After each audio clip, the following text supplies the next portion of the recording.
Hey everyone, Chris here for Thomann Guitars and Basses. Welcome to the Battle of Acoustic Titans.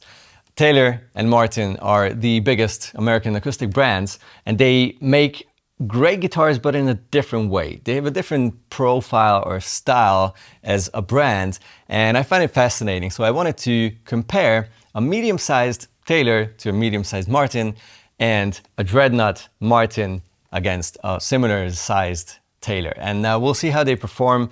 I will show you obviously how they sound, what the differences are, and give you the player's impression as well. The first round is going to be the medium-sized body round, and the first guitar is the Martin 00028. It has a rosewood back and sides, a spruce top, mahogany neck, and an ebony board with an ebony bridge.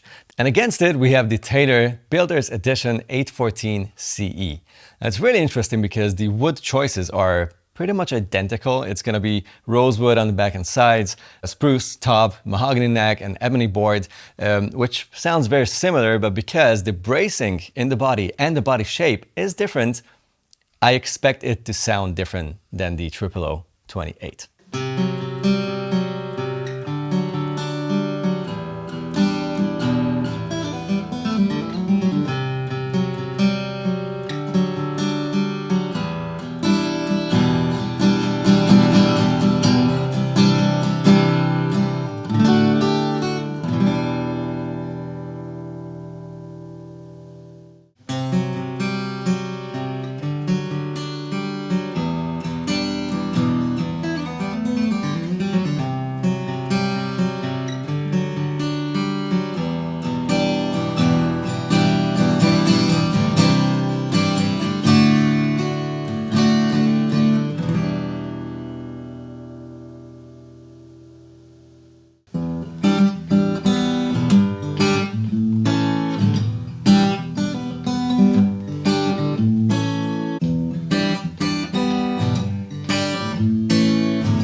All right, first impressions. The 000 sound much more traditional. It has a really warm, beautiful mid-range, not a lot of low end, and just enough sparkle.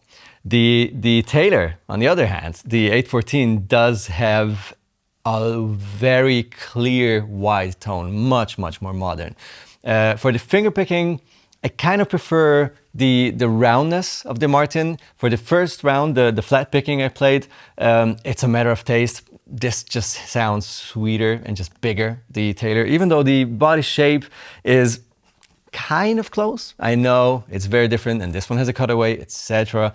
But they're in the ballpark of each other. They feel kind of similar when you're playing, but the tonal experience is just worlds apart. Much more modern from the Taylor, sweet playability, but you know this if you ever played a Taylor guitar. And with the Martin, you just have that traditional sound, like you're listening to your favorite old records, etc. It's very different, equally awesome, just for a very different kind of player with different needs. Then for the second round, it's going to be the Dreadnought sized or Dreadnought-esque kind of guitars. It's going to be the Martin HD28, which is the Dreadnought. It's the origin of this shape, rosewood sides and back. It has the spruce top, mahogany neck, ebony board with an ebony bridge.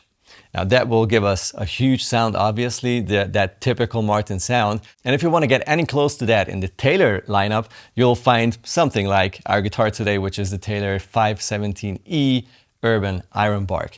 Now you can already tell that it's gonna have Urban Ironbark back and sides with a spruce top, mahogany neck, ebony board, and ebony bridge. So except for the sides and back, it's again kind of similar, but of course the body shape is going to be different. The bracing is going to be massively different. It has the V-class bracing, so I expect these to again sound very different, even though a lot of the specs are kind of comparable.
All right, the player's impressions. Let's start with the Martin, because that was the first one. The HD28 had, well, to me, the Martin sound. It's a huge, well-balanced, and most importantly, warm and pleasant acoustic guitar tone.